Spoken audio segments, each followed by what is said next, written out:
محمدا رسول الله ويقيني.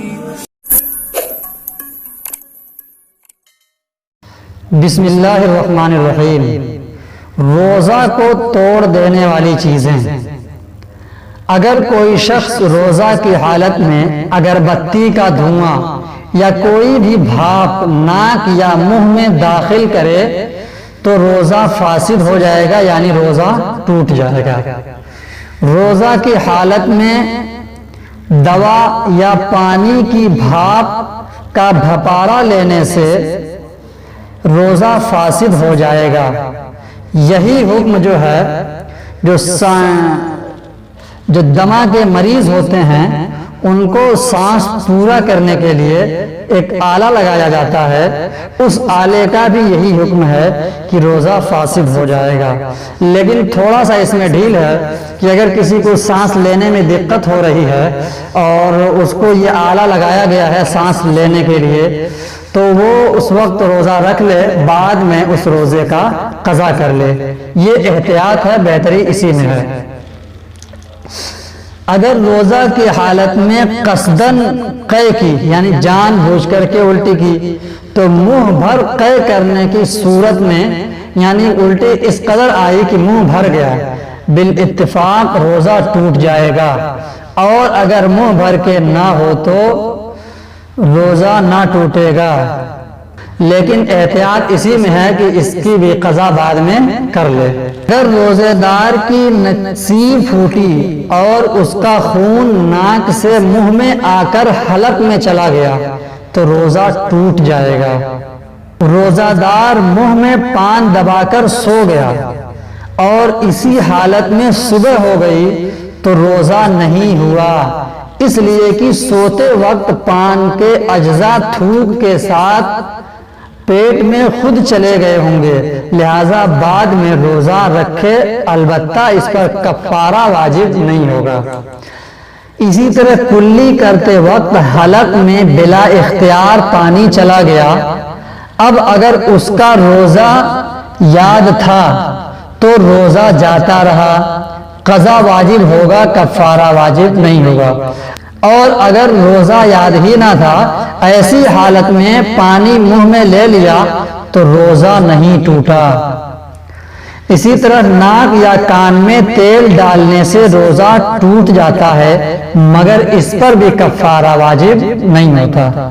بالکل اسی طرح اگر کوئی شخص غلطی سے روزہ توڑ دے یا دھمکی دے کر کسی کا روزہ فاسد کرایا جائے تو ایسی صورت میں صرف قضا ہوگی، کفارہ نہیں. اسی طرح پتھر کی کنکری یا بے فائدہ مٹی یا گھاس پھوس یا کاغذ کھانے سے بھی روزہ ٹوٹ جاتا ہے، مگر صرف قضا لازم ہوگی، کفارہ لازم نہیں ہوگا. مسوڑوں کا خون اگر اتنا زیادہ ہو کہ وہ تھوک پر غالب آ جائے یا تھوک کے برابر ہو تو اس کے پیٹ میں چلے جانے سے روزہ ٹوٹ جائے گا اور قضا لازم ہوگی، یعنی بعد میں روزہ رکھنا پڑے گا. روزہ کی حالت میں حقہ یا بیڑی یا سگریٹ پینے سے روزہ ٹوٹ جاتا ہے اور قضا واجب ہوتا ہے، کفارہ اس پر واجب نہیں ہوتا. اسی طرح اگر روزے کے دوران مشت زنی کی، یعنی ہاتھ کے ذریعے اپنی شرمگاہ سے منی نکال دیا تو روزہ فاسد ہو گیا، بعد میں قضا ہے مگر اس پر بھی کفارہ نہیں ہے. اسی طرح اگر بیوی سے بوس و کنار کی وجہ سے انزال ہو گیا تو روزہ ٹوٹ جائے گا اور قضا لازم ہوگی، اس پر بھی کفارہ لازم نہیں ہوگا. اسی طرح احتلام سے روزہ نہیں ٹوٹتا، لیکن اگر کسی نے غلطی سے یہ سمجھ کر کہ احتلام کی وجہ سے روزہ جاتا رہا، افطار کر لیا، یعنی کوئی چیز کھا پی لیا، تو کفارہ نہیں، صرف قضا لازم ہوگا.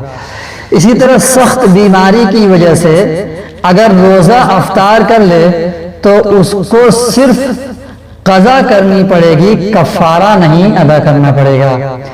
اگر کسی نے قصدن روزہ توڑ دیا، پھر بیمار ہو گیا، قصدن بولے تو جان بوجھ کر روزہ توڑ دیا، روزہ توڑنے کے بعد بیمار ہو گیا، یا عورت کو حیض آ گیا یعنی مہینے کا جو خون آتا ہے، تو قضا لازم ہوگی، کفارہ ساقط ہو جائے گا، کفارہ لازم نہیں ہوگا۔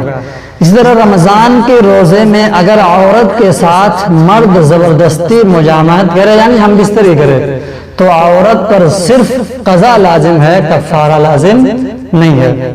اسی طرح کسی مسافر شخص نے روزے کی حالت میں سفر شروع کیا تو اسے بلا عذر روزہ نہیں توڑنا چاہیے، لیکن اگر روزہ توڑ دیا تو صرف قضا لازم ہوگی، کفارہ لازم نہ ہوگا۔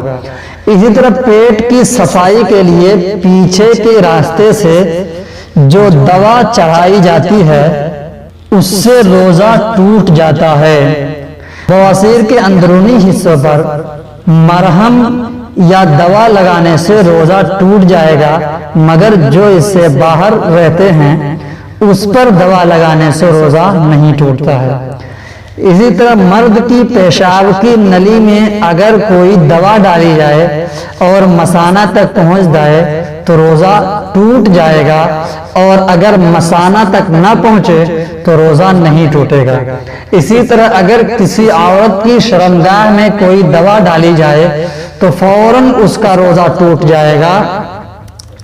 بالکل اسی طرح اگر کسی مرض کی تشخیص یا مدت وضع حمل کا اندازہ لگانے کے لیے یعنی کسی بیمار کی بیماری کو جاننے کے لیے اور عورت کی جو حمل کی مدت ہے اس کو معلوم کرنے کے لیے لیڈی ڈاکٹر کسی عورت کی شرمگاہ میں ہاتھ ڈالے تو اس کی دو صورتیں ہیں۔ اگر خشک ہاتھ ڈالے جس پر پانی یا دوا کا کچھ اثر نہ ہو تو روزہ نہیں ٹوٹے گا، اگر بھیگا تر ہاتھ ڈالے یا دوا وغیرہ لگا کر ہاتھ ڈالے تو روزہ ٹوٹ جائے گا۔ یہ ساری چیزیں تھیں جن سے روزہ